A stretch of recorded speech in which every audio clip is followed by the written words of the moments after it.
కనిగిరి ప్రాంతంలో కొన్ని వేల కిలోమీటర్లు చుట్టుపక్కల పరిసర ప్రాంతాలు వెళ్ళి దేవుని యొక్క సువార్తను ప్రకటిస్తున్నాను. అంత మాత్రమే కాకుండా అవకాశం ఉన్న ప్రతి స్థలంలో ఇప్పుడు దేవుని సేవకులు ఈ కేకలేని ప్రాంతంలో నాకు చక్కటి అవకాశాన్ని ఇచ్చారు. వాడు ప్రేమతో నాకు సమయం ఇచ్చారు. కాబట్టి దేవుడు నాకు ఇచ్చిన ఈ యొక్క సమయాన్ని, అవకాశాన్ని మరి నా ముందుగా నేను సద్వినియోగం చేసుకోవాల్సిన అవసరం ఎంతైనా ఉంది. కాబట్టి నేను ఈ రాత్రి మీ మధ్యలోనికి రావడం జరిగింది. కొద్ది నిమిషాలు దేవుని యొక్క వాక్య భాగాన్ని మనం చదువుకుందాం. పరిశుద్ధ గ్రంథమైన బైబిల్ గ్రంథంలో నుండి దైవజనుడైన అపోస్తలుడైన పౌలు గారు పరిశుద్ధ గ్రంథమైన బైబిల్ గ్రంథంలో నుండి దైవజనుడైన అపోస్తలుడైన పౌలు గారు హెబ్రీలకు రాసిన పత్రిక 10వ అధ్యాయము 37, 38, 39 వచనాలు నేను చదువుతాను. సువార్తికుడు అపోస్తలుడైన పౌలు ఎవరంటే సువార్తికుడు. ఆ సువార్తికుడు రాసినటువంటి హెబ్రీ పత్రికలో 10వ అధ్యాయం 37వ వచనం నుండి మనం ఒకసారి జ్ఞాపకం చేసుకుందాం. ఇక కాలము బహు కొంచెముగా ఉన్నది, వచ్చుచున్నవాడు ఆలస్యము చేయక వచ్చును. నా ఎదుట నీతిమంతుడైన వాడు విశ్వాసం మూలముగా జీవించును గాని అతడు వెనుక తీసిన ఎడల అతని యందు నా ఆత్మకు సంతోషమును. అయితే మనము నశించుటకు వెనుక తీయవారము కాము గాని ఆత్మను రక్షించుకొనుటకు విశ్వాసము కలిగిన వారిపై ఉన్నాం. ప్రియులారా,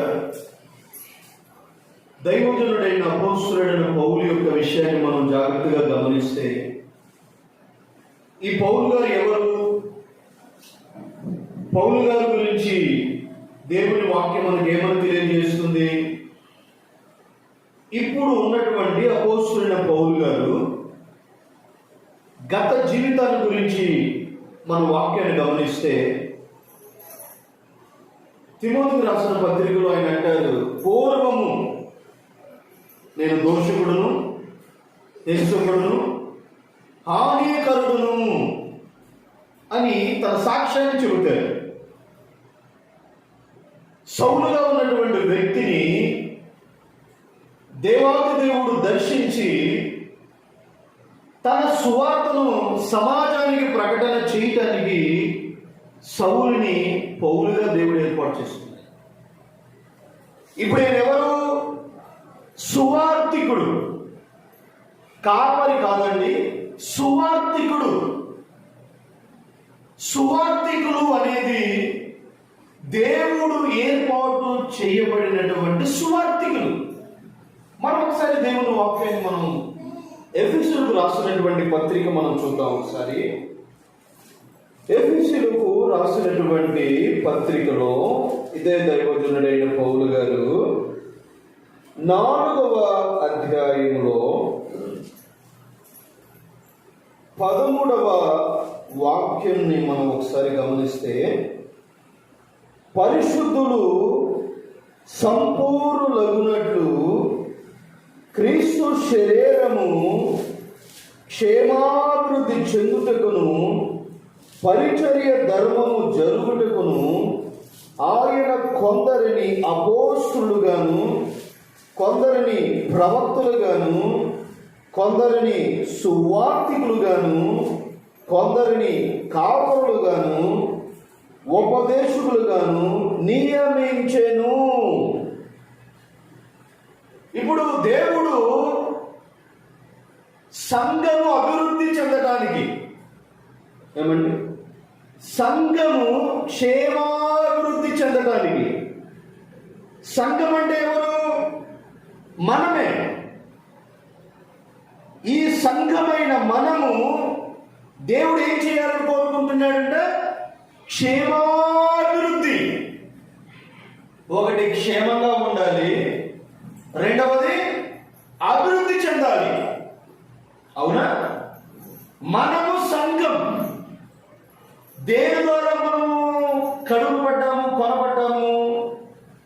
పరిశుద్ధుడైనటువంటి యేసుక్రీస్తు యొక్క రక్తము ద్వారా ఆయన మనల్ని కొన్నాడు, విమోచించాడు.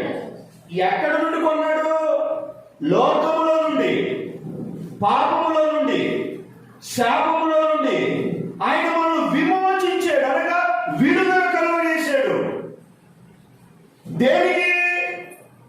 మనము క్షేమంగా ఉండాలని, రెండవదిగా అభివృద్ధి చెందాలని. అభివృద్ధి అంటే ఏంటో తెలుసా? మార్పు చెందడం. మార్పు చెందడం. ఇప్పుడు సంఘము అభివృద్ధి చెందాలంటే దేవుడు 5 రకాలైనటువంటి పరిచర్యను దేవుడు నియమించాడు. మనం చదువుకున్న ఈ ఎఫెసీ పత్రికలో ఒకరు ఆయన కొందరిని అపోస్తలులు. సంఘం అభివృద్ధి చెందాలంటే, సంఘము బలపరచబడాలంటే, ఒక వ్యక్తి దేవుని రాజ్యానికి చేర్చబడాలంటే ఈ 5 రకాలైనటువంటి పరిచర్యలు సంఘములో ఉండాలి. ఇది ఎవరి యొక్క నియమము? దేవుని యొక్క నియమము. దేవుడు నియమించాడు. ఒకటి అపోస్తలులు. వీరెవరో తెలుసా? దేవుని చేత పిలువబడిన వారు, దేవుని చేత అభిషేకించబడిన వారు, దేవుని చేత పంపబడిన వారు. ఇప్పుడు పౌలు గారు ఎవరు? అపోస్తలుడైన సువార్తికుడు. రెండవదిగా ఎవరిని ఏర్పాటు చేశారు? దేవుని యొక్క వాక్యం మనం గమనిస్తే ప్రవక్తలు. ఏమంటే అర్థమవుతుందా? ప్రవక్తలు అంటే దాని అర్థం ఏంటో తెలుసా? ఇప్పుడు ఒకటి సువార్తికులు ఉండాలి, ఒకటి అపోస్తలులు ఉండాలి, రెండవదిగా ప్రవక్తలు ఉండాలి. ప్రవక్త అంటే దాని అర్థం ఏంటో తెలుసా? దేవుని వాక్యాన్ని ఉన్నట్టుగా ప్రజలకు ప్రకటించే వారే ప్రవక్తలు. దేవుని యొక్క హెచ్చరికను, దేవుని యొక్క రాకడను, దేవుని యొక్క ప్రవచనాలను ముందుగా ప్రజలకు ప్రకటించి వారిని సిద్ధపరిచే వాళ్ళే ప్రవక్తలు. ఓకేనా? ఆ తర్వాత మూడో విషయాన్ని మనం గమనిస్తే కొందరు సువార్తికులుగా. ఇప్పుడు నేను ఎవరో తెలుసా? సువార్తికులు. ఈ సువార్తికుల పని ఏంటో తెలుసా? ఇప్పుడు ఇర్మియా గారు ఉన్నారు, వారు కాపరి. సంఘాన్ని కనిపెట్టుకొని, విశ్వాసులను కనిపెట్టుకొని, వారికి దేవుని వాక్యాన్ని బోధిస్తూ వారిని దేవుని రాజ్యానికి సిద్ధపరిచేవారు కాపరి. మందను కాచేవారు. ఇప్పుడు ఇర్మియా గారు కాపరి. ఇప్పుడు నేనెవరిని? సువార్తికులు. ఇది దేవుడు నియమించాడు. ఈ సువార్తికుల యొక్క పని ఏంటి? సువార్తికుల యొక్క పని ఏమిటంటే దేవుని యొక్క రాజ్యానికి ప్రజలను ఆయుధపరిచేవాడే సువార్తికుడు. కనుక దేవుడు నాకు ఇచ్చిన అవకాశాన్ని, నాకు ఇచ్చిన సమయాన్ని, దైవజనుడు పౌలు గారు అంటారు కదా, అయ్యో నేను సువార్తను ప్రకటించకపోయిన నాకు శ్రమ. మనం ఒకసారి కొరింథీయులకు రాసినటువంటి పత్రికను ఒకసారి మనం చూద్దాం. కొరింథీయులకు రాసినటువంటి 2వ పత్రిక 4వ అధ్యాయం 3వ వచనాన్ని 4వ వచనాన్ని గమనిద్దాం. కొరింథీయులకు రాసినటువంటి 2వ పత్రిక 4వ అధ్యాయం 4వ వాక్యాన్ని గమనిస్తే, దేవుని స్వరూపి అయిన క్రీస్తు మహిమను కనపరచు సువార్త ప్రకాశము వారికి ప్రకాశింపకుండా నిమిత్తము ఈ యుగ సంబంధమైన దేవత అవిశ్వాసులైన వారి మనోనేత్రములకు గుడ్డితనము కలుగజేస్తుంది. దేవుని స్వరూపి అయి ఉన్న దేవుని యొక్క మహిమ, దేవుని యొక్క తేజస్సు ప్రజలకు ప్రకాశింపచేయబడాలంటే సువార్త అవసరం. సువార్త కావాలి. అందుకే యేసు ప్రభువు అన్నాడు, మీరు సర్వలోకానికి వెళ్ళండి, ఎక్కడ ఎవరు మిమ్మల్ని ఆహ్వానిస్తే, ఎవరు మిమ్మల్ని ప్రేమిస్తే అక్కడికి మీరు వెళ్ళండి, నా మాటలు చెప్పండి. నమ్మినవాడు, విశ్వసించినవాడు, మారు మనసు పొందినవాడు, బాప్తిసం తీసుకున్నవారు రక్షించబడును. రక్షణ కావాలి ఈరోజు. ఎందుకో తెలుసా? దైవజనుడు పౌలు గారు మనం చదువుకున్న మూల వాక్యంలో ఇక కాలము బహు కొంచెముగా ఉన్నది. ఇది ఒక హెచ్చరిక. ఎవరికి హెచ్చరిక? ప్రపంచానికి హెచ్చరిక. ఈరోజు జీవముతో ఉన్న ప్రతి మానవునికి హెచ్చరిక ఇది. ఇక కాలము బహు కొంచెముగా ఉన్నది. దేవుడు మనం ప్రసంగి గ్రంథంలో 3వ అధ్యాయం 1వ వాక్యాన్ని గమనిస్తే, ప్రతి దానికి ఒక సమయము కలదు అని రాయబడింది అక్కడ. ప్రసంగి గ్రంథం 3వ అధ్యాయం 1వ వాక్యం. దేవుడు కలుగు చేసిన లోక సృష్టిలో ప్రతి దానికంట దేవుడు ఒక సమయాన్ని ఏర్పాటు చేశాడు. అదే 3వ అధ్యాయం 11వ వాక్యాన్ని గమనిస్తే మీరు, దేని కాలమందు అది చక్కగా జరుగునట్లంట దేవుడు నియమించాడు. అవునండి. ప్రసంగి గ్రంథం 3:11 ఒకసారి మీరు చదవండి. ప్రసంగి గ్రంథం 3వ అధ్యాయం 12వ వాక్యం.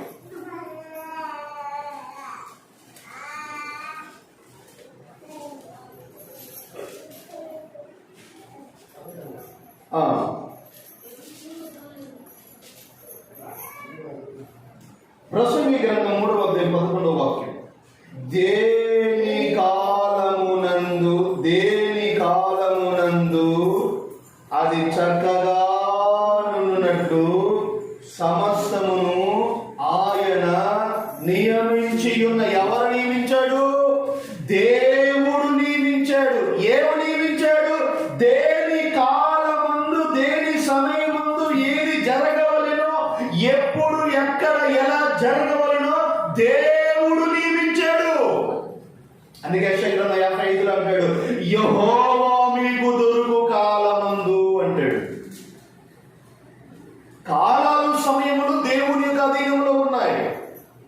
ఆ దేవుడు లోకాన్ని సృష్టించిన తర్వాత ఈ సమయంలో ఇది జరగాలి, ఈ కాలంలో ఇది జరగాలి అని దేవుడు ముందుగా నియమించాడు. కనుక ఆ దేవుని అనుమతి లేకుండా ఏది జరగదు. అవునా? దేవుని సెలవు లేకుండా ఏది జరగదు. దేవుని అనుమతి ఉండాలి. ఏమని? ప్రతిదానికి ఒక సమయం ఉంటుంది. దేవుడు సృష్టిని కలుగు చేసిన తర్వాత మొదటి దినమును ప్రారంభించాడు. అవునా? మొదటి దినం ప్రారంభించాడు. ఎప్పుడు ముగించాడు? తెలుసా? 7వ దినములోగా ముగించాడు. ఇప్పుడు ఇక్కడ మనం గమనిస్తే ప్రారంభం ఉంది, ముగింపు ఉంది. మన వాక్యం జాగ్రత్తగా గమనిస్తే ప్రారంభం ఉంది, ముగింపు ఉంది. దేవుడు ప్రారంభించాడు లోకాన్ని. ప్రారంభించిన దేవుడే ముగిస్తాడు. ప్రారంభించిన దేవుడే ముగిస్తాడు. ప్రపంచానికి ముగింపు ఉంది. అందుకే పౌలు గారు అంటారు, ఇక కాలం బహు కొంచెముగా ఉన్నది. కొంచెముగా ఉందంటే దాని అర్థం ఏంటి? ఇక అంతరించిపోతుంది. దేవుడు కాలం ఇచ్చాడు, సమయం ఇచ్చాడు, ఆరోగ్యం ఇచ్చాడు, అవకాశం ఇచ్చాడు మనకు. దేవుడు మనకిచ్చిన అవకాశాన్ని, దేవుడు మనకిచ్చిన సమయాన్ని యాకోబు పత్రిక 4వ అధ్యాయం 13వ వాక్యంలో రాయబడిన మాట ఏంటో తెలుసా? నేనైనా రేపైనా ఒకనొక పట్టణమునకు వెళ్ళి ప్రజలను కుంటున్న ఆలోచనది. యాకోబు పత్రిక 4వ అధ్యాయం 13వ వాక్యంలో, నేనైనను రేపైనను ఒకనొక పట్టణమునకు వెళ్ళి అక్కడ 1 సంవత్సరం ఉండి వ్యాపారం చేసి లాభం సంపాదించుకుందాము రండి అని చెప్పుకోను వారలారా అంటాడు వాక్యం. ప్రియులారా, దేవుని వాక్యాన్ని మనం అందరం కూడా ఆలోచన చేయాలి. అందుకే అనేక సందర్భాల్లో చెబుతాను, దేవుని వాక్యం అనేది ఖచ్చితంగా నమ్మి తీరాలి. ఎందుకంటే దేవుని వాక్యం అంటే దేవుని నోటి మాటది. అది నెరవేరుతుంది. దాన్ని ఎవరు ఆపలేరు. దేవుని వాక్యం చెప్పమని దేవుడు బోధించాడు. ఎందుకో తెలుసా? ప్రపంచానికి అంతము దగ్గర పడుతుంది కాబట్టి. కనుక ఏ ఒక ఆత్మ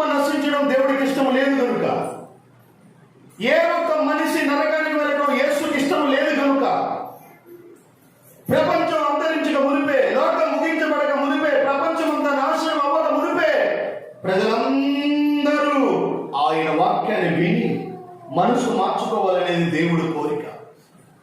అందుకే ఒక స్వార్థకుడిగా నేను ఈ రాత్రి మీ ప్రాంతానికి రావడం జరిగింది. ఇది నా బాధ్యత. ఎవరు వింటున్నారు, ఎవరు వినట్లేదు, ఎవరు వచ్చారు రాలేదు అనేది దేవుడు చూడడు. యెహెజ్కేలు గ్రంథంలో ఒక చక్కని మాట దేవుడు చెప్పాడు. చదువుకుందాం ఒకసారి. యెహెజ్కేలు గ్రంథము 3వ అధ్యాయం ఒకసారి మనం జ్ఞాపకం చేసుకుందాం. యెహెజ్కేలు గ్రంథం 3వ అధ్యాయం 10-11 వచనాలు గమనిస్తే, మరియు నరపుత్రుడా చెవియొగ్గి నేను నీతో చెప్పు మాటలన్నిటినీ చెవులారా విని నీ మనసులో ఉంచుకొని బయలుదేరి చెరలోనున్న నీ జనుల ఎద్దుకు పోయి ఈ మాటలు ప్రకటింపు. ఎవరికి దేవుడు చెప్పాడో తెలుసా? సువార్తికులకి.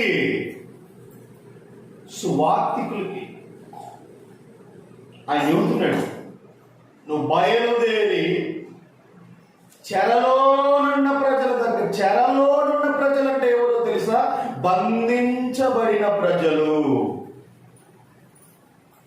అంటే దాని అర్థం ఏంటి? పాపం అనే చెరలో బంధించబడిన ప్రజలు, అవిశ్వాసం అనే చెరలో బంధించబడిన ప్రజలు, శాపం అనే చెరలో బంధించబడిన ప్రజల వద్దకు నువ్వెళ్ళు, నేను నీతో చెప్పు మాటలు వారికి ప్రకటించు. అయితే ఏమంటాడు తెలుసా? అయ్యా, మేము ప్రకటించిన సువార్త ఎవడున్నాడయ్యా, ఎవడు నమ్మాడయ్యా అంటాడు యెషయా భక్తుడు. అయ్యా, నువ్వు వెళ్ళమన్నావు, మేము వెళ్ళాము, సువార్తను ప్రకటించాము, మరి ఎవరు వినట్లేదు అని వీళ్ళు దేవుడితో చెబుతుంటే ఆ పరమదేవుడు ఏమన్నాడు చూడండి. ఈ 3వ అధ్యాయం 11వ వాక్యంలో, బయలుదేరి చెరలోనున్న నీ జనుల ఎద్దుకు పోయి మాటలు ప్రకటింపు.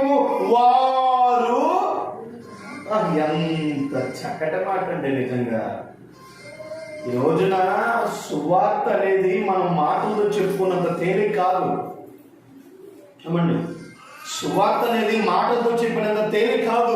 ఇప్పుడు కాపరు అనుకోండి, ఒక సంఘాన్ని కనిపెట్టుకొని ఆయన దేవుడు వాక్యాన్ని ప్రకటిస్తాడు. కానీ సువార్త అలాది కాదు.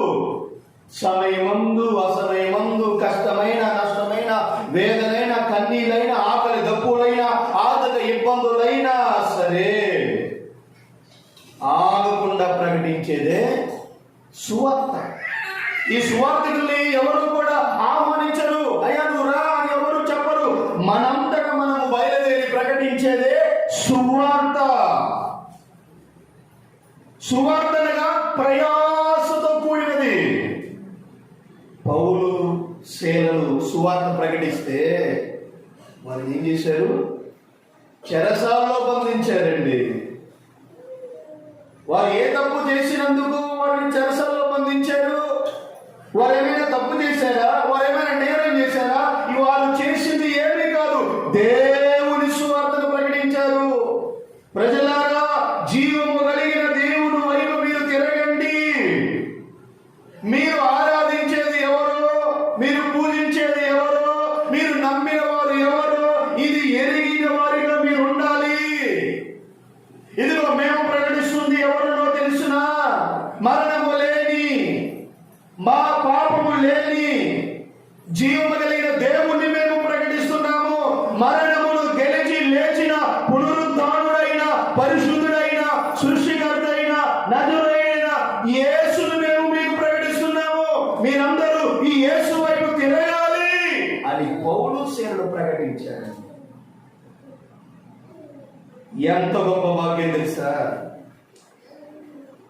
ఒక యథార్థమైన వాస్తవాన్ని మీకు నేను చెబుతానండి. నేను తెలుగు అనే కదా, ఈ తమిళనాడు అనేది తమిళన్స్ కదా. ఏమండి, దావీదు గారు ఏమంటారు 103వ కీర్తనలో? నా ప్రాణమా అని తన ప్రాణంతో ఏమంటాడు తెలుసా? ఆయన చేసిన ఉపకారంలో దేన్ని వరకు తెలుగువారమైన మనము, తెలుగువారమైన మీరు తమిళనాడు ప్రాంతానికి వచ్చి మీరు ఎంత కష్టపడినా, ఎంత ప్రయాసపడినా దేవుడు దయ లేకపోతే ఇక్కడ ఉండగలరా? దేవుని కనికరమ లేకుండా ఇక్కడ మీరు జీవనం చేయగలరా? మరైతే తెలుగు వారు ఎక్కడున్నారు ఈ రోజున? తెలుగు ప్రజలు ఎక్కడున్నారు ఈ రోజున? ఒక్కసారి మీరు ఆలోచించండి ప్రియులారా. దేవుడి దయ వలనే కదా మీరు ఈ ప్రాంతానికి వచ్చి మంచి ఇల్లు కట్టుకొని మంచిగా సంపాదించుకొని 3 పూట్ల తృప్తిగా తింటూ క్షేమంగా ఉన్నారంటే అది దేవుడి దయ. దేవుడి దయ కదా. అయితే మనం ఏమనుకుంటున్నాం తెలిసిన? ఇది నా బలము, నా సామర్థ్యము, ఇది నా కష్టము, ఇది నా యొక్క ప్రయాస. యాకోబు పత్రికలో ఏమన్నాడు? ఇలా ప్రజలు అనుకుంటున్నారు. నేడు రేపు ఒక పట్టణానికి వెళ్ళి అక్కడ ఒక సంవత్సరం ఉందాం, వ్యాపారం చేద్దాం, బాగా లాభం సంపాదించుకుందాం. అప్పుడు దేవుడు ఏమంటున్నాడు తెలుసా? పిచ్చివారులారా, మీ జీవమే పాటిది, రేపేమి సంభవించునో మీకు తెలియదు గనుక దేవుని చిత్తమైతే బ్రతుకుదాం, దేవుని చిత్తమైతే ఇలా ఉందాం, దేవుని చిత్తమైతే ఇలా చేద్దాం అని అనుకోవాలని వాక్యం చెబుతుంది. ఒక తెలుగు వాడిగా నేను చెబుతున్నాను. ఈ రోజున మన తెలుగు ప్రజలు ఎక్కడున్నారు? ఎటువంటి పరిస్థితుల్లో ఉన్నారండి? నేను మహారాష్ట్ర ముంబై ప్రాంతానికి వెళ్ళాను దేవుని సువార్త ప్రకటించాను. అక్కడ ప్రతి నెలలో ఆఖరి దినము ఆల్-నైట్ ప్రేయర్ జరుగుతుంది. పగలంతా వారు డ్యూటీలో ఉండి ఆ డ్యూటీలో నుండి వస్తా నైట్ 9 గంటలకు ప్రారంభించబడుతుంది ఆల్-నైట్ ప్రేయర్. ఏమండి? ముంబై మహారాష్ట్ర. వారు పగలంతా డ్యూటీలు చేసి ఇంటికి వెళ్లకుండా సరాసరి దేవుని మందిరానికి వస్తారు. చిన్నపిల్లలు మొదలుకొని వృద్ధాప్యం వరకు రాత్రి 9 గంటలకు ప్రారంభించబడిన సంపూర్ణ రాత్రి ప్రార్థన ఉదయం 4 గంటల వరకు జరుగుతుంది. అంటే వారికి ఉండదా అలసట? వారికి ఉండదా బలహీనతలు? ఎందుకు వీరింత ఆసక్తిగా, ఎందుకు వీరింత ప్రార్థనకు వస్తున్నారని నేను ఆలోచిస్తే వారు చెప్పిన విషయం ఏంటో తెలుసా? అయ్యా, ఈ రోజున మహారాష్ట్ర ప్రాంతానికి వచ్చి ఎన్నో అష్టకష్టాలు పడి ఈ రోజున మేము ఒక ముద్ద తింటున్నామంటే అది దేవుడి దయే కదయ్యా. మరి మన తమిళనాడు ప్రాంతంలో ఉన్న తెలుగు వారి పరిస్థితి మీరు ఆలోచిస్తే, నేను ఆలోచిస్తే ఎక్కడ ఉన్నారు? ఎప్పుడు కనపడతారు వీరికి దేవుడు? ఇప్పుడు ఒక హైందవ కుటుంబం నుండి రక్షించబడిన వారిని నేను చెబుతున్నానండి. ఈరోజు మన తెలుగు వారి పేర్లు అందరూ బైబిల్లో పేర్లు పెట్టుకుంటారు. కానీ బైబిల్ ఏమంటుంది? బైబిల్ దేవుని వాక్యం ఏమంటుంది? యాకోబు పత్రిక 2:19 వాక్యంలో ఒక మాట, చక్కని మాట. నేను ఎప్పుడు సొంత మాటలు చెప్పను, ఎందుకంటే నేను ఒక సువార్థికుడిని. ఒక భారం, ఒక బాధ్యత దేవుడు నాకు ఇచ్చాడు. ఎందుకంటే దేవుని రాకడ బహు సమీపంగా ఉంది. అదే పౌలు గారు అన్నారు, ఇక కాలము బహు కొంచెముగా ఉన్నది, ఇక సమయము లేదు. అందుకే హెజ్కేలు అంటాడు, వారు వినను వినకపోయినను సరే. వారు వినరన్న సంగతి నాకు తెలుసు అంటాడు దేవుడు.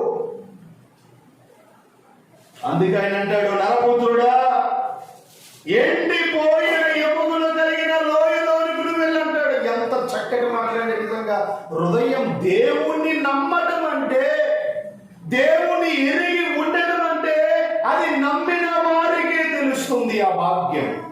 అందుకే బైబిల్ అంటుంది, యెహోవా దేవుడుగా గల జనులు ధన్యులు. ఎందుకు ధన్యులు? మంచి ఇల్లుంటే ధన్యులు అనుకుంటున్నారా? మంచి బట్టలు కట్టుకుంటే ధన్యులు అనుకుంటున్నారా? అది కాదు. అంతరంగములో దేవుని గురించిన ఒక భయం. ఏంటన్నాడు దేవుడు? నరపుత్రుడా, ఎక్కడికి వెళ్ళాలో తెలుసా నువ్వు? అదొక ఎండిపోయిన ఎముకలు కలిగిన లోయ ఉంది అక్కడ. ఏ లోయది? ఏ లోయది? ఎండిపోయిన ఎముకలు కలిగిన లోయ. దేవుడు చెబుతున్న మాట అండి, దేవుడు చెబుతున్న మాట ఇది. ఎండిపోయిన ఎముకలు కలిగిన లోయ ఉంది. ఆ లోయకు నువ్వు వెళ్ళు, అక్కడ నా మాట ప్రకటించేయి. ప్రభువా, ఎందుకయ్యా ఎండిపోయిన ఎముకలు కలిగిన లోయ దగ్గరికి నువ్వు వెళ్ళమంటావని ఏడు దేవుణ్ణి అడిగితే దేవుడు చెప్పే మాట ఏంటో తెలుసా? ఎండిపోయిన ఎముకలు అనగా ఆత్మీయంగా చచ్చిపోయిన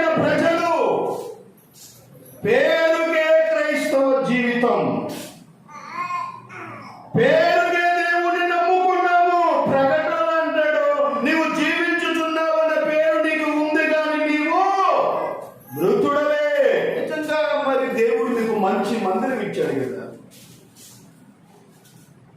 ఆలోచన చేయండి ఒకసారి, ఐక్యత ఎక్కడుంది మన క్రైస్తవ్యంలో? ఒక అన్య జనుల్ని మీరు గమనిస్తే దేవుడు అంటాడు, మిమ్మును బట్టే కదా నా నామము అన్య జనుల మధ్యలో అవమానపరచబడుచున్నది.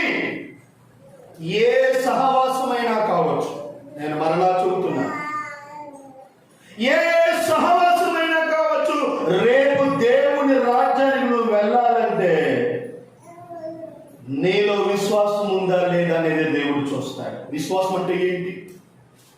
చదువుకుందాం అన్నమాట. యాకోబు పత్రిక 2వ అధ్యాయం 19వ వాక్యాన్ని దయచేసి మీరు చదువుతారా? యాకోబు పత్రిక 2వ అధ్యాయం 19వ వాక్యం. దేవుడు ఒక్కడే అని నమ్ముచున్నావు. దేవుడు ఒక్కడే అని నీవు నమ్ముచున్నావు.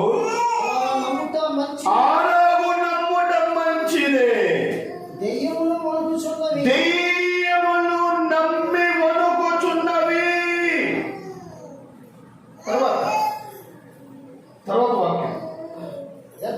వ్యర్థుడా క్రియలు లేని విశ్వాసము నిష్ఫలమైనదని తెలుసుకొని కోరుచున్నావా? దేవుని వాక్యం అంటుందండి, దేవుడు ఒక్కడే అని నీవు నమ్ముచున్నావు. నీవు నమ్మటం ఏంటి? దేవుడు ఉన్నాడని నీవు నమ్మటం ఏంటి? నేను నమ్మటం ఏంటి? మనతో పాటు దెయ్యములు నమ్ముతున్నాయంటాడు వాక్యం. నమ్మటము ఇక్కడ ముఖ్యము కాదు. దేవుడిని నమ్మటము వేరు, జీవించటం వేరు. ప్రియులారా, నేను దేవుడిని నమ్ముకున్నాను, నేను దేవుడిని ఎరిగి ఉన్నాను అని చెప్పటము వేరు, బ్రతకటము వేరు. అక్కడ ఏమంటుంది వాక్యం? దేవుడు ఒక్కడే అని నీవు నమ్ముచున్నావు. అయితే నీతో పాటు దెయ్యములు నమ్మి వణుకుచున్నవి, అంటే భయపడుతున్నాయన్నమాట. మరి మన క్రైస్తవ ప్రజలకు ఉన్నదా దైవ భయం అంటే? ఒకవేళ మీరు అనొచ్చు, ఒకవేళ అయ్యా మరి వారు వినట్లేదు కదా, మరి నువ్వు ఎందుకు చెప్పాలంటే, దేవుడు ఏమన్నాడు తెలుసా? ఒక చక్కటి మాట. అయ్యా మరి ఎవరు నమ్మట్లేదు అయ్యా, సువార్తికులు దేవుడి దగ్గర ఏడుస్తున్నారు, సువార్తికులు దేవుడి దగ్గర మొర్ర పెడుతున్నారు. అయ్యా నువ్వు వెళ్ళమన్నావు, మేము వెళ్ళాము, ప్రార్థన పెట్టాము, వాక్యం చెప్పాము, సువార్త చెప్పామయ్యా, అయితే ఎవరు రాలేదు, ఎవరు వినలేదయ్యా అని దేవుడికి సువార్తికులు మొర్ర పెడితే ఆ దేవుడు ఏమంటున్నాడో తెలుసా? ఆ దేవుడు ఏమంటున్నాడో తెలుసా?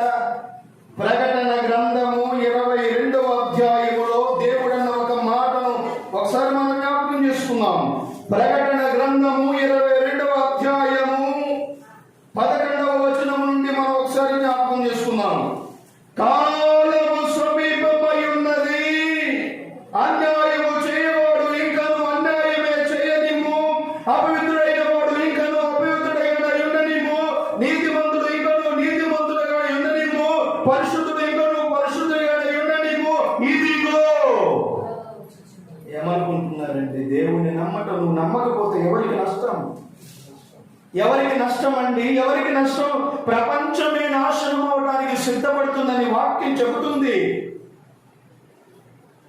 ప్రపంచము ముగింపు దగ్గర పడుతుంది. ప్రపంచ వినాశనం ఈ రోజున ప్రపంచం అంతా కూడా అంతరించిపోతుంది. అందుకే పౌలు గారు అన్నారు, ఇక కాలము కొంచెముగానే ఉంది, ఇక సమయము లేదు, భవిష్యత్తు ప్రణాళికలు లేవు, ఇంకా భవిష్యత్తు లేదు మానవ జాతికి. పేతురు రాసిన మొదటి పత్రిక 4వ వాక్యం అక్కడ ఉంటుంది.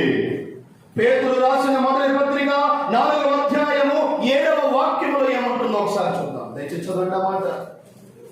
పేతురు రాసిన మొదటి పత్రిక 4వ అధ్యాయము 7వ వాక్యము.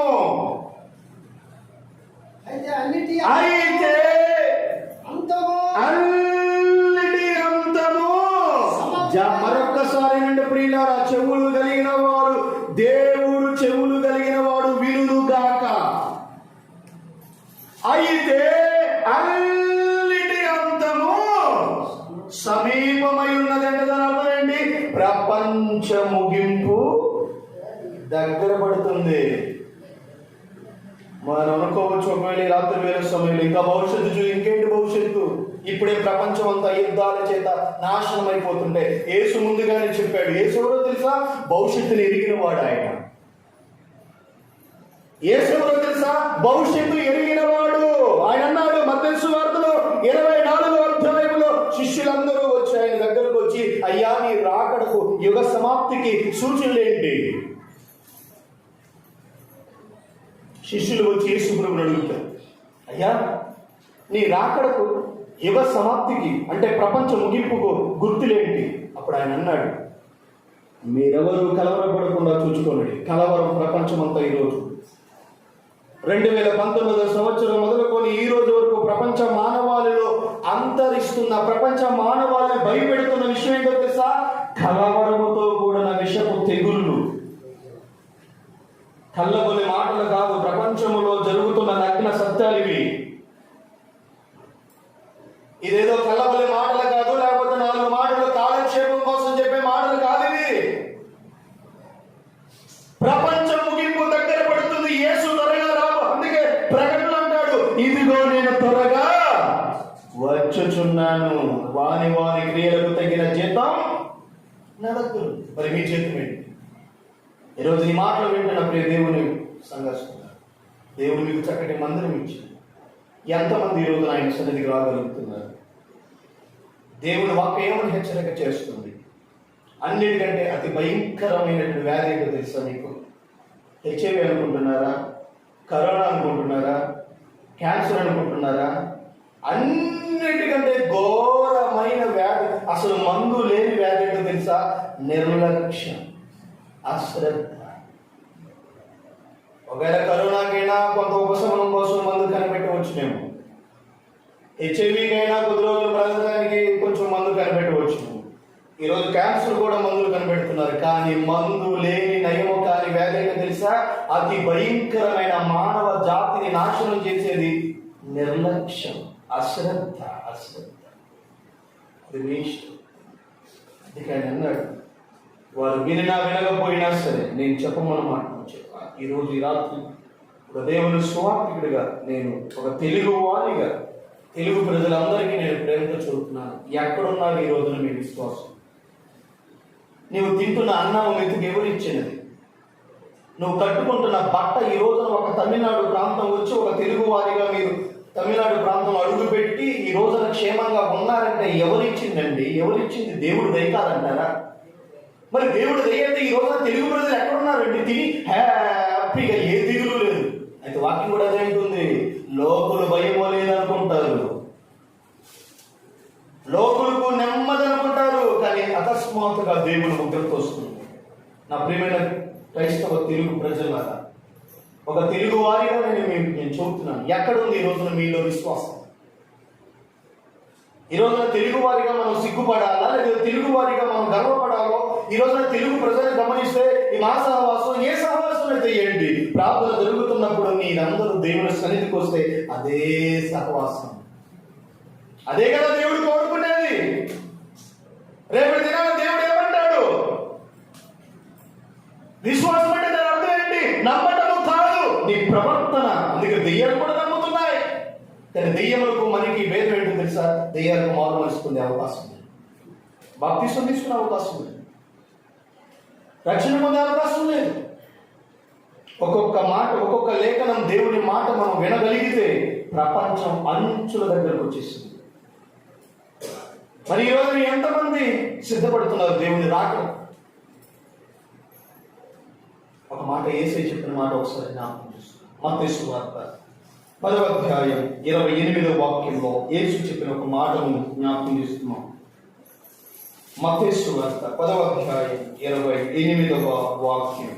మరియు ఆత్మను చంపనేరక దేహమునే చంపు వారికి భయపడకూడే గాని. జాగ్రత్తగా మీరు వినండి, కొద్ది విషయాలు చూస్తాను. నేను యథార్థంగా చెబుతున్నాను, మనసులో ఏది దాచుకోకుండా ఒక మంచి మనస్సాక్షి కలిగి మీకు ఒక సువార్తని నేను చెబుతున్నాను. ఎక్కడైనా బ్రతుకు మార్చుకుంటే మీరు బాగుపడతారు. ఇకనైనా వేరే వారి గురించి నీకు అనవసరం. వేరే ప్రజలు ఎలా ఉంటారు? యెహోషువ అంటాడు, యెహోషువ ఏమంటాడు తెలుసా? మీరు ఎవరిని సేవిస్తారో, మీరు ఎవరిని పూజిస్తారో, మీరు ఎవరిని ఆరాధిస్తారో నాకు అనవసరం. నేను నా ఇంటి వారు జీవము కలిగిన యెహోవాని ఆరాధిస్తాము. ఎంత గొప్ప దేవుడు అంటే! నీకు తెలుస్తుందా ఈ రోజున దేవుడి విలువ? నా ప్రియమైన క్రైస్తవ తెలుగు ప్రజలారా, ఎందుకు తెలుగు ప్రజలారా అంటున్నాను తెలుసా? నేను ఒక తెలుగువాడినే కనుక మీ మీద అభిమానంతో నేను ఈ మాట చెబుతున్నాను. అభిమానం ఉందా లేదా? ఎక్కడికి పోయినా తెలుగువారు ఉంటే మన తెలుగువారు అని ఒక అభిమానం, నాకుంది అభిమానం.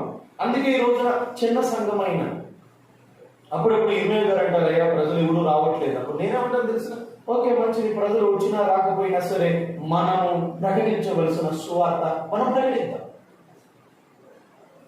దేవుడు వాక్యం ఏముందో తెలుసా? నీ ఆహారము నేల మీద వేయము, అది అనేక దినముల తర్వాత ప్రకటించే మాట జీవము కలిగిన మాట.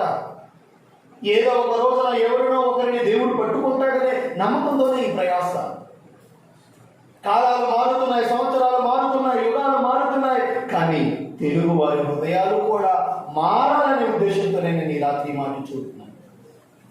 ఒక్కసారి మీ స్థితి ఆలోచించే. దైవజన పౌలు గారు ఏమంటారో తెలుసా? నేను ఏ స్థితిలో ఉన్నా సరే, నేను ఏ స్థితిలో ఉన్నానో అది దేవుని కృప. ప్రారంభంలో మీ పితరులు, మీ పెద్దవాళ్ళు ఎంత కష్టపడి, ఎంత కష్టాలు పడి ఈ తమిళనాడు ప్రాంతం వచ్చి భాష నేర్చుకొని తిని తినగా కష్టపడి దేవుడు దయ వల్ల వారు సంపాదించింది మీ చేతులకు ఇస్తే ఈరోజు మీరు ఇక్కడ సుఖంగా ఉన్నారు. అది దేవుడు వల్ల కలిగిందని మీరు ఎప్పుడైతే అనుకుంటారో అప్పుడే దేవుడు మిమ్మల్ని ఆశీర్వదిస్తాడు. దేవుడు కోరుకునేది ఒకటే, అంతటా అందరూ మారు మనసు పొందవలనని దేవుడు కోరుచున్నాడు. ఒక భాషని లేదు, ఒక ప్రాంతం అని లేదు, ఒక జాతి అని లేదు, ఒక వర్గం అని లేదు, ప్రాంతీయ భేదం లేదు, భాష భేదం లేదు, కులమత భేదాలు లేదు. యేసు అందరికీ కావలసిన దేవుడు. అవునా? యేసు అందరికీ రక్షకుడు. ఆయన ఒక మతానికి సంబంధించిన వాడు కాదు. ప్రపంచమంతా కూడా ఈ రోజున నడిపించబడుతుంది నజరేయుడైన యేసుక్రీస్తు ఒక్కడే. ఎంతో మంది ఉండొచ్చు, కానీ ప్రపంచ సృష్టికర్త మాత్రం ఒక్కడే.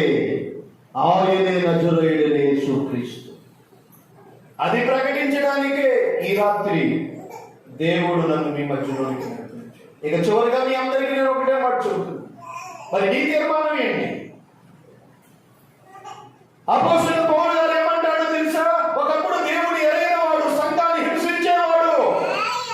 ఎక్కడ దేవుని బిడ్డలు కనపడితే అక్కడ వారిని నాశనము చేసే సౌలుని దేవుడు పట్టుకున్న తర్వాత, సత్యము తెలుసుకున్న తర్వాత, వాస్తవం ఎరిగిన తర్వాత ఆయన ఏమంటాడో తెలుసా? బ్రతుకుట క్రీస్తే చావుగా. ఇప్పుడు యేసు ఏం చెప్పాడు ఇక్కడ? ఆత్మను చంపనేరక, ఆత్మకు ఎవరు చంపలేరు, ఆత్మను చంపనేరక దేహం అనే చంపు వారికి మీరు భయపడకూడదు అంటే దాని అర్థం ఏంటో తెలుసా? దేవుడు మనలో మరణము లేని ఆత్మనిచ్చాడు. మనలో ఉన్నది జీవము కలిగిన దేవుని ఆత్మ మనలో ఉన్నది. ఈ జీవము కలిగిన కరోనా వచ్చినా, HIV వచ్చినా, క్యాన్సర్ వచ్చినా, మలేరియా వచ్చినా, ఏది వచ్చినా అది దేహములకు మాత్రమే, ఆత్మకు కాదు. కష్టమైన, బాధైనా, వేదైనా, కన్నీలైనా దేహానికి మాత్రమే.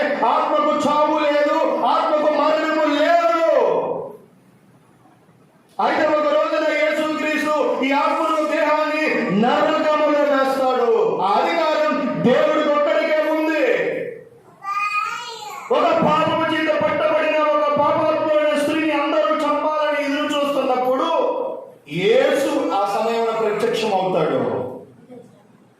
వారందరూ నేరారోపణ అయ్యా ఈమె పాపము చేత పట్టబడింది, ఇదిగో మన ధర్మశాస్త్రం ప్రకారంగా పాపము చేత పట్టబడిన వారిని రాళ్ళతో కొట్టి చంపాలి కదా, మరి ఇప్పుడు నువ్వేం చేస్తావని ఎవరు అడుగుతున్నారు? యేసయ్యను అడుగుతున్నారు. యేసయ్యకు శిక్షించే అధికారం ఉంది, క్షమించే అధికారం ఉంది. ఆయన ఒక్కడే పాపిని క్షమించగలిగిన వాడు, ఇంకా మరెవరికీ లేదు. ఎందుకంటే అందరూ పాపం చేశారు. పాపము లేని పరిశుద్ధుడైన యేసు ఒక్కడే. అప్పుడు ఆయన అంటాడు, ఓకే మీ మాట ప్రకారంగానే నేను మీకు శిక్ష విధిస్తాను. ఓకే మీ మాట ప్రకారంగా మీరు అన్నారు కదా రాజుతో కూడా చెప్పమని, ఒకటే మంచిదే, మీ మాట ప్రకారం నేను కూడా ఒప్పుకుంటాను. అయితే మీలో పాపము లేని వారు ఎవరో ముందు రాయేయండి అని. అప్పటి వరకు పరిగెత్తుకుంటూ వచ్చారు. అప్పటి వరకు మేమే నీతిమంతులు అన్నట్టుగా పరిగెత్తుకుంటూ వచ్చారు. ఎప్పుడైతే యేసు వారి ఆంతర్యాన్ని బయట పెట్టాడు, ఇసుక మీద రాసుకున్నాడంటే వారి బ్రతుకులంతా కూడా రాస్తున్నాడు. మీలో ఎవడు పాపం లేని వాడు ఉంటాడు ముందు వాడు రండా అన్నప్పుడు ఒక్కడు రాలా. అప్పుడు యేసయ్య ఆమెతో ఒక చక్కటి మాట్లాడు తెలుసా, అమ్మా ఇంతవరకు నువ్వు పాపం చేశావు, తెలిసి చేసావో తెలియక చేసావో ఏ పరిస్థితులు బట్టి చేసావో అది అనవసరం. అయితే ఇప్పుడు యేసు క్రీస్తు దగ్గర నువ్వు వచ్చావు. గత జీవితం అనవసరం, గత కాలంలో నువ్వు ఎలా బ్రతికావనేది అది అనవసరం. అయితే ఇప్పుడు నువ్వు మరణానికి సిద్ధంగా ఉన్నావు, కానీ నువ్వు మరణించి నరకానికి వెళ్ళడం నాకు ఇష్టం లేదు. నేను వచ్చింది అందుకోసం. కాబట్టి ఇక మీదట పాపం వచ్చేది ఒక జీవితం ఆమెకి ఇచ్చాడు. ఈ రాత్రి నేను కూడా మీ అందరికి అదే చూపుతాను. ఒక దేవుని స్వార్థికుడిగా ఒకవేళ ఎంతవరకు ఎలా బ్రతికాలనేది అనవసరం. ఇక మీదటైనా సరే మీ అందరికి నేను ప్రేమపూర్వకంగా చూపుతున్నాను. ఇంకా మీ కుటుంబాల్లో ఎవరైతే బాప్తిస్మకు దూరంగా ఉన్నారో, ఎవరైతే రక్షణకు దూరంగా ఉన్నారో, దేవుని రాకడ సమీపిస్తుంది కనుక దేవుడు మీకు ఇచ్చిన మంచి అవకాశాన్ని కాపాడుకోండి. ఎవరి బిడ్డలు మొదలుకొని వృద్ధాప్యంలో ఉన్న వారందరూ కూడా ఆయన సన్నిధికి రావాలని మనస్ఫూర్తిగా కోరుతున్నాను. ఎందుకంటే మీకు నేనేం చెప్పాలంటే, మరి దేవుని సేవకులు తోటి సహోదరులు ఇర్మియా గారు వారికి దేవుడు ఇచ్చిన బాధ్యత ప్రకారంగా వారు ప్రయాసపడుతున్నారు. వచ్చినా రాకపోయినా వారి డ్యూటీ వారు చేస్తున్నారు కనుక దేవుడు వారికి ఇచ్చే ప్రతిఫలం దేవుడు వారికి ఖచ్చితంగా ఇస్తాడు. కానీ మీ పరిస్థితి దేవుని రాకడ సమీపిస్తున్న ఈ చివరి దినాల్లో మనసు మార్చుకోండి, హృదయం మార్చుకోండి, ప్రభు రాకడకు సిద్ధపడండి. అట్టి కృప దేవుడు మనందరికీ అనుగ్రహించి నడిపించును గాక. అందరూ సలామీ చూద్దామా? ఆమేన్. ఆకాశమున్న దేవుడు చెప్పబడిన ఈ మాటలో విన్న మనందరి హృదయంలో ప్రభు స్థిరపరిచి మనందరినీ సంపూర్ణమైన రక్షణ మార్గంలో నడిపించును గాక. ఆమేన్. ఈ అవకాశం ఇచ్చిన దేవుని సేవకుడికి నా ప్రేమ వందనాలు. ప్రార్థన చేసుకున్నాం.